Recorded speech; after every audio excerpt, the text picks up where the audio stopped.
Well, good afternoon. Thank you so much for inviting me here. I must say it's great to be in Amber Valley. I only go to cities usually in India where the traffic is terrible. As my colleague Radha Roy knows, I'm really adverse to Indian traffic, so I'm thrilled to be here in Amber Valley with beautiful green around. So thank you very much. Well, I want to start today, this is a really wonderful and great event, and I wanted to start by talking about some macro trends and to help us all think about the world we're living in today and how PR plays a role, and then to have a wonderful conversation with a great disruptor and challenger, Abhi from Uber, who's going to really be a symbol of all the things that I'm going to talk about now.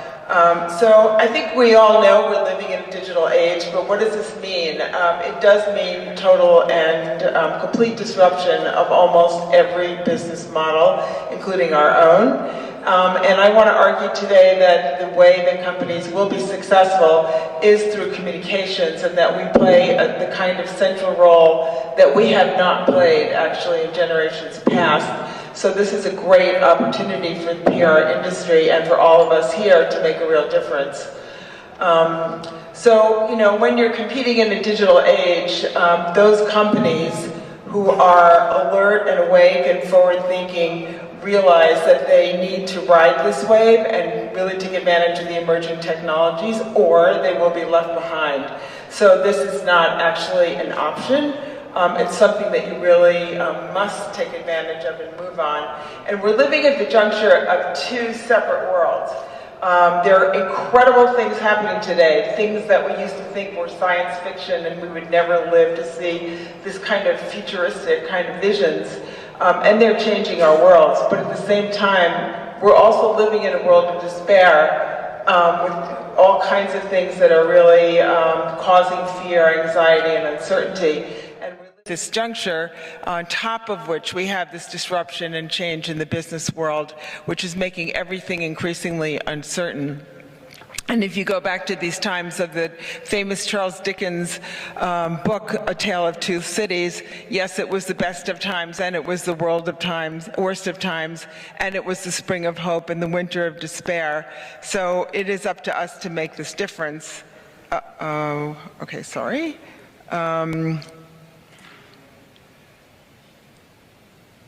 What's happening? Okay. So let's look at some of the changes. Again, one that we thank Uber for. Our transportation has changed. I don't know about all of you here living here in India, but when I'm in New York City, even if I have a taxi standing in front of me, you'll be glad to know, Abhi, I call my Uber. It has totally changed my life. If we look at what's happened that has stimulated change in the automotive industry, it's not only that this transportation is being changed and it affects our daily lives, but it's caused a stream of innovation and a change to the transportation sector that is going to continue to disrupt, and other large players and startups are really jumping in. Connected living. I'm just waiting for the day when I wake up in the morning and my coffee's ready. Our smart homes are going to change our lives, and the famous movies and TV shows we watched as children that told us that futuristic kinds of things would happen, well, they have happened, and they will be even more incredible than what we imagined. They'll talk to us. We have robots that'll clean our houses. There's all kinds of things that we can look forward to. But at the same time, we have tremendous fears. The emerging markets, many of which were the great hope of multinationals in terms of growth when the rest of the world is in a slow growth economy, have now turned down. Brazil's economy has shrunk now for several quarters. China has slowed down, rising debt, capital outflows. So we can't look for salvation to emerging markets as we once thought. Brexit. Who would have imagined that the UK would vote themselves out of the EU? And yet, here we stand today with the incredible impact that we have yet to see that'll come from Brexit. Terrorism is in every community. It's scared tourists away from Europe, but it happens everywhere, and it's something that we'll have to learn to live with. And what can I say about American politics? I'm sure you're all watching, but who would have believed that we would be here between two candidates whose unpopularity for each of them is greater than we've ever seen. So, you know, there really is a period of change and anxiety that we're living in today. And it isn't only those that are really threatening us, it's the people that we can't see, the companies and the ideas and the innovation that are lurking just below the surface that are going to actually change our world and are going to disrupt our business communities. If we look at disruption, there's a curve here. And you can see that we all know the technologies that are making this difference.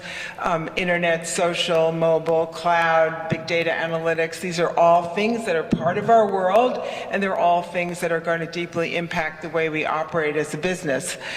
So we need to figure out how we're going to take advantage of them. We're at the point now on this fifth wave of innovation and disruption, which will be faster and more profound than the waves of disruption and innovation that we have seen before. People hypothesize that the next 10 years will have more innovation than we've seen in the previous 100. And many people also state that 1/3 to 40% of the companies that exist today will go out of business or no longer be relevant in a meaningful way. So this is a huge impact. The survival of companies and their success, regardless of where they stand on the journey of innovation, whether they're disrupting, challenging, or whether they're a large company that's transforming the ecosystem around them, I would argue will depend on what I'm calling the reputation of the fittest. So you need to really move as communication people to make sure that your company can continue on the strategic journey that it's on. And it will be a process that's constantly changing. There is no endpoint to this innovation and disruption now. It will be a cycle, and one will need to keep an eye on those that are coming right behind us.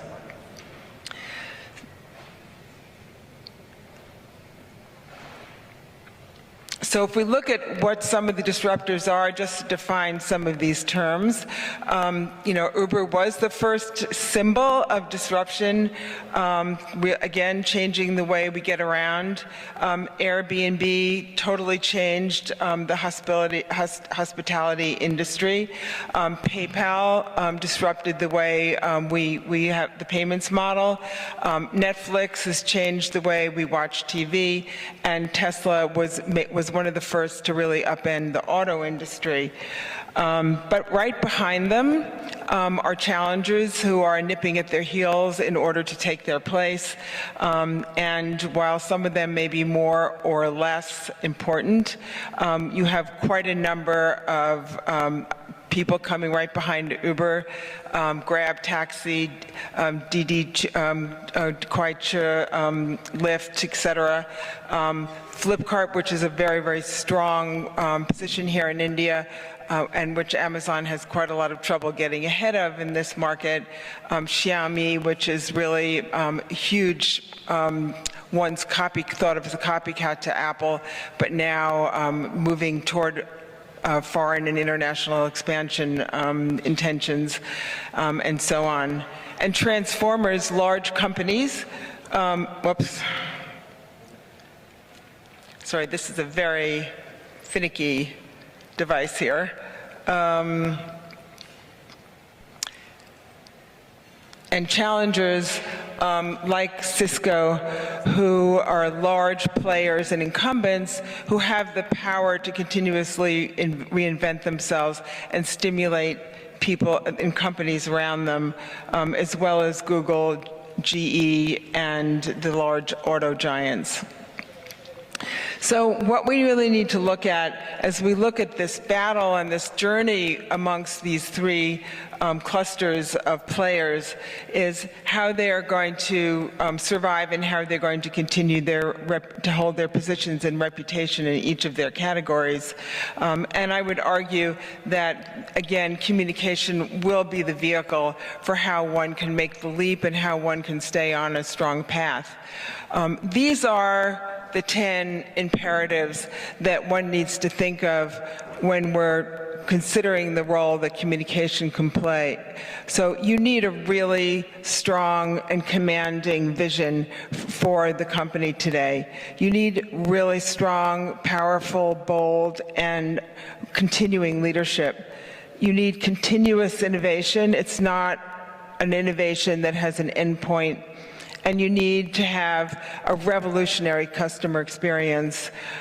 You need to have an inspirational interaction with your ecosystem around you, and you need to realize that you need a series of partnerships. No one player can really do it alone.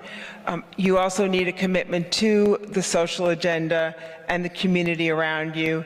You need your engagement of your associates and your employees, and you need to know that there will be crises and fires, and you need to really move ahead of them before they impact your business. So if we look at GE, for example, and I'm just going to give short examples of each of these different areas, GE has realized that the software, the data that they have in their industrial equipment is more valuable than the equipment itself. And their vision to move toward being a software player in the years ahead, they are focused entirely on reinventing themselves and creating an industrial platform, the industrial internet, which they hope to own and will serve as an ecosystem to bring developers and others to actually operate on this. This is a powerful vision, and it carries through in everything that they do. For Amazon, they've been successful in reinventing themselves over and over again. Bezos is known for being bold but ruthless in his leadership style. But just think of what they started in their first disruption of the book industry, from books to books by shipment, to the Kindle, etc. They have changed every single market segment that they've gone into, and it is with this bold and continuously focused leadership style that they can pull that off. Apple, well, they just brought out the iPhone 7, and it was a little bit of a ho-hum moment. The iPhone sales are starting to decline, but they have realized that they need to get back on the innovation track, and you can see this very dramatic shift in terms of R&D spending. Apple is remaking its business, moving into all kinds, even with their very secreted special projects, moving into adjacent businesses and really reinvesting in innovation, realizing that that will be the key to their future, and they cannot rely on the products that they have on the market today. Many people might not know this company, Zappos. This is actually a shoe company started in the US, and they have made customer service their brand. This is their marketing. They spend everything, all marketing dollars go into their customer experience. Every contact with the customer and their sales reps are called PEC, personal emotional connections, and they have made customer experience the hallmark of who they are, to tremendous success. If we look at the self-driving cars, of course, there's been disruption. Tesla has long been a disruptor and innovator in the auto industry as it goes toward electric cars. But what we see when they had a slight slip, and they had a fatal accident, you see very, very quickly both large players and disruptors trying to move into their space. So again, you can see that there's these moments in time are times when there can be disruptive entries that are going to really shake you off your path. BMW moving to team up with Mobileye, which is an Israeli tech company, and with Intel to really move more aggressively ahead toward the self-driving car. Novartis teamed up with Google in one of the first great partnerships in the healthcare space. Healthcare is, of course, moving toward connected health, sensors, miniaturization, and the interface between technology and healthcare is going to change the way we all experience the healthcare that we get today. The lens, the contact lens that Novartis and Google are working on is a diabetic lens that will automatically provide insulin to a diabetic patient in a way that will do away with the insulin needles and other things that diabetics have to use today. Facebook is going to have to recognize their role in terms of the values and social commitment they have. We all know that terrorist activity and recruitment does take place very significantly online, and Facebook is a site that is used in that. Similarly, very recently, over the past week or so, there was a photo from the Vietnam era that was posted on Facebook, which Facebook determined to take down, and which caused a huge outcry, as this was a very historic photo that had been shared many times. So the tension that is existing between Google as a news editor and what we expect from freedom of expression and freedom of access is actually something that that Facebook will have to deal with, as will many of the other online large players. Netflix has actually created a very interesting internal employee culture where their search for constant innovation is encouraged by the fact that they give complete freedom to their employees in terms of the way they work, the way they dress, the performance objectives that they put forward. It's actually freedom, but freedom with responsibility. And this innovation output, the expectations that we have and that Netflix has for their employees is very intense. But in a climate where they encourage and try to unlock the individual innovative powers and freedoms that can really provide the most innovative thinking to companies today. We know that Airbnb, as Uber has experienced, has really come up against some constraints in terms of regulations, in terms of crises from the communities that they're dealing with.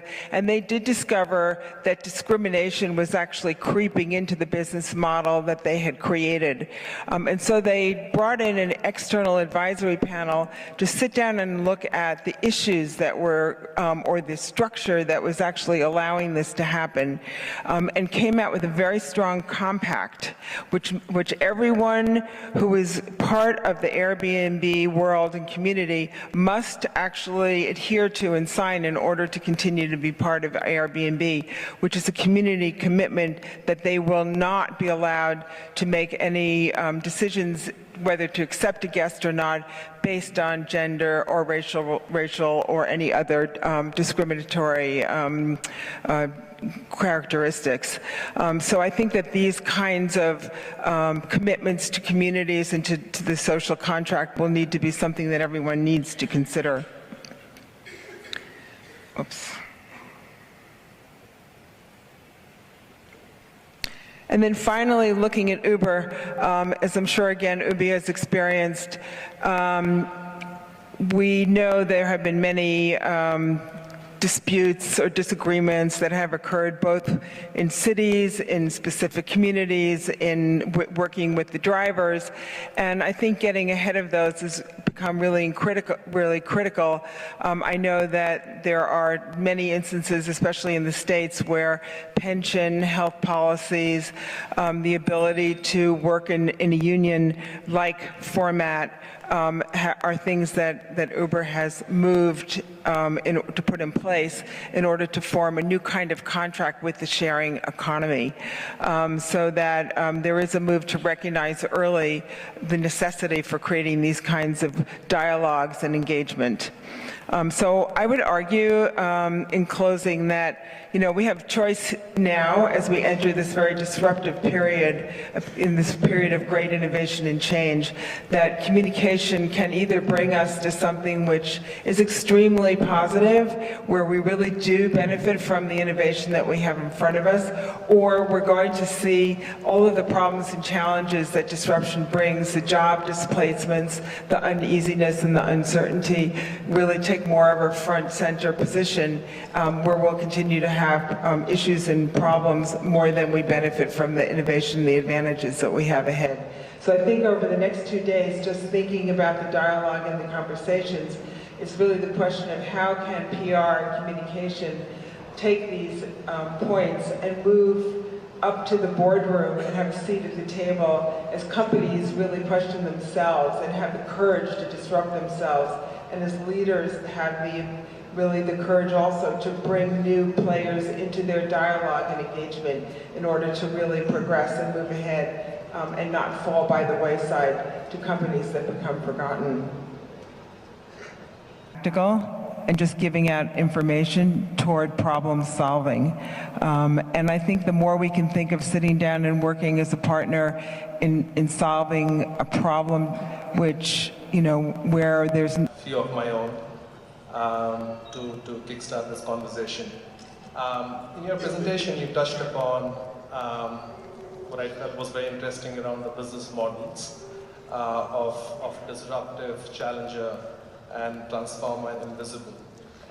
What, according to you, are the three major disruptions that we are going to see in the communications industry, our own industry? So I think one of the big questions is trust.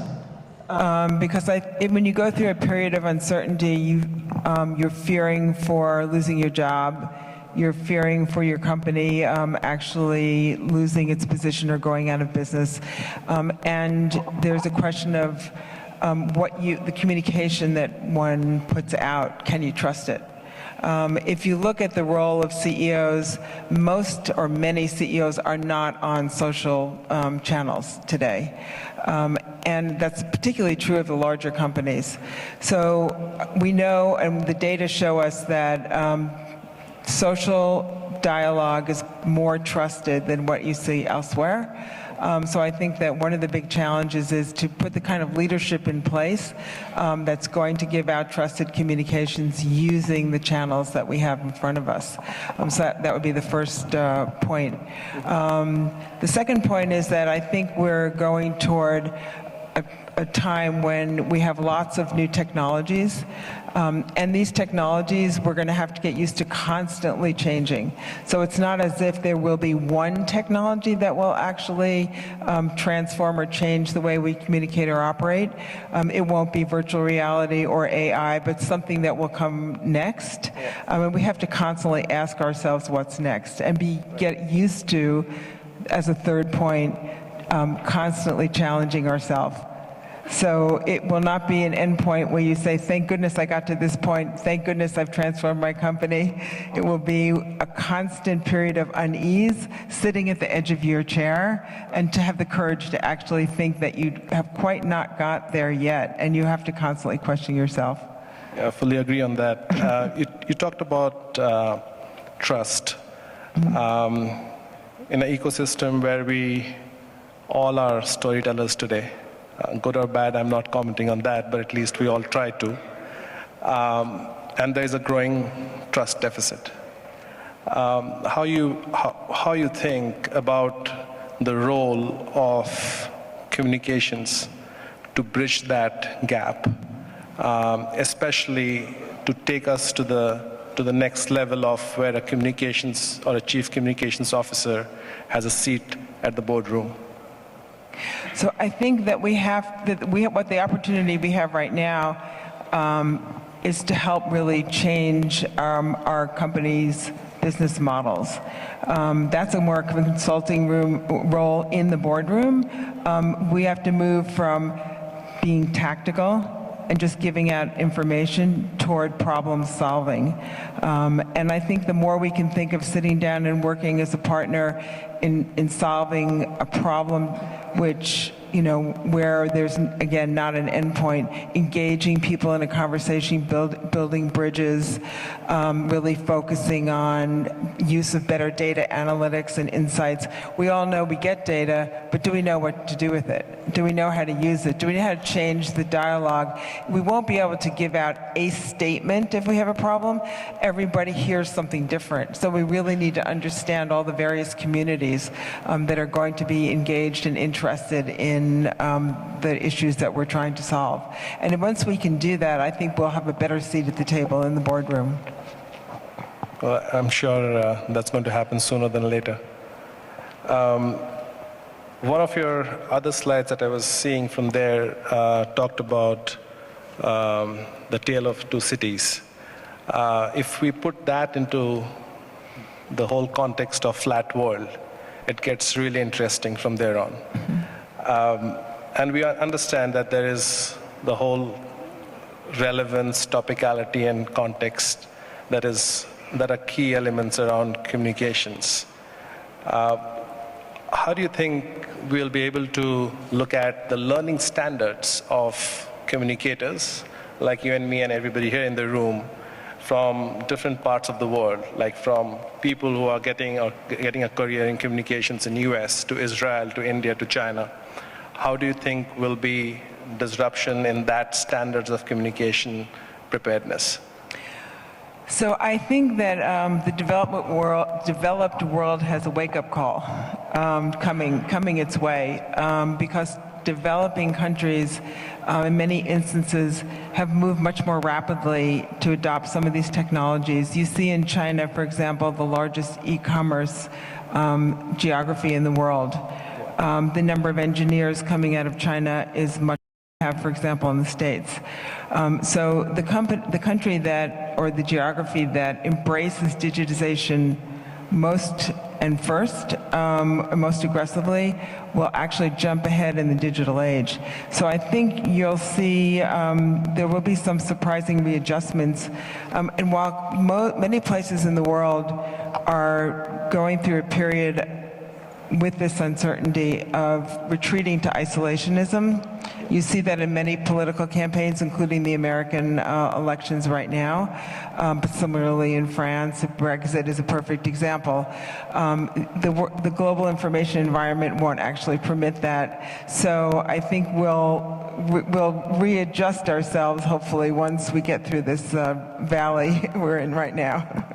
Well, that's a interesting perspective, because that leads to the other question around two important concerns, which I feel everybody here, the leaders here in the room, will they go through and face it every day.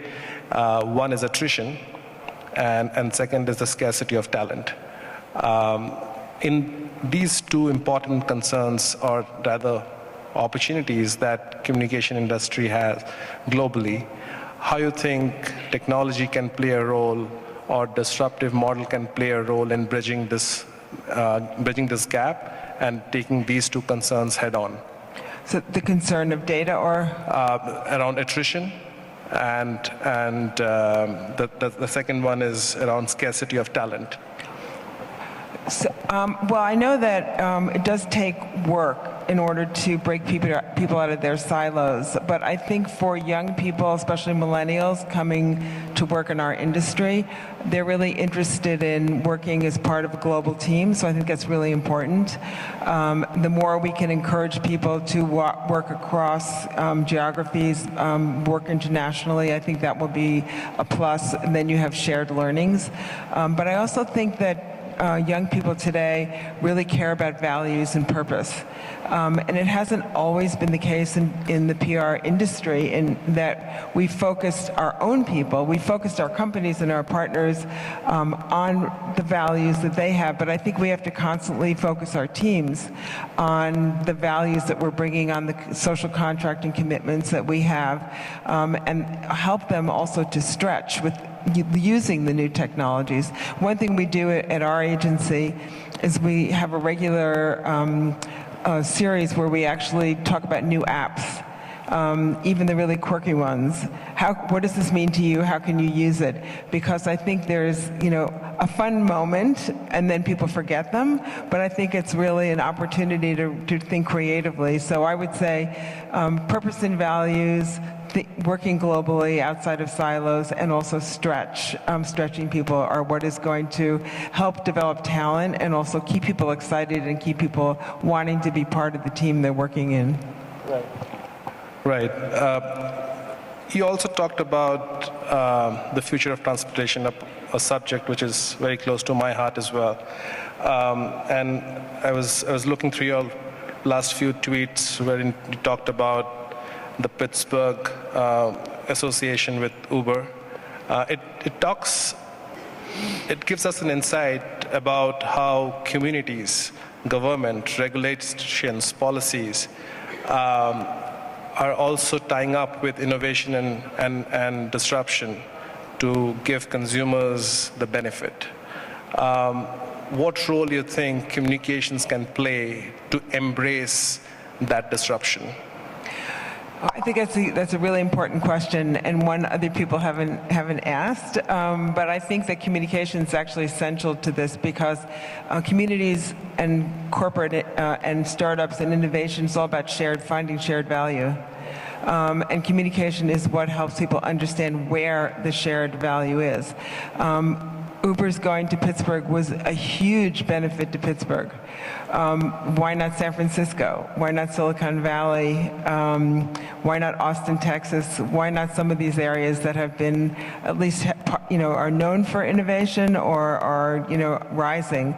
Pittsburgh desperately wants to be more tech-like, and so they have a gift from Uber in terms of Uber bringing the first self-driving vehicles. So that's a shared value that is really incredibly important. If you can create, demonstrate, communicate, and engage people around a shared value, you will dramatically change the dialogue with governments and communities. I recently had dinner with the Commissioner of the EU, who has obviously been very active against the multinational, especially multinational tech companies. We saw the $14 billion fine for Apple on the Irish tax issue. It was all about fairness and shared value and communities. Really focusing on this, as Microsoft early did in the years when it had difficulties in Europe, really changed the game. So I think that that's the role that communication can play in some of the tensions that could emerge with regulatory and government authorities. Right. There's one question which I got, and I think I should definitely ask you this.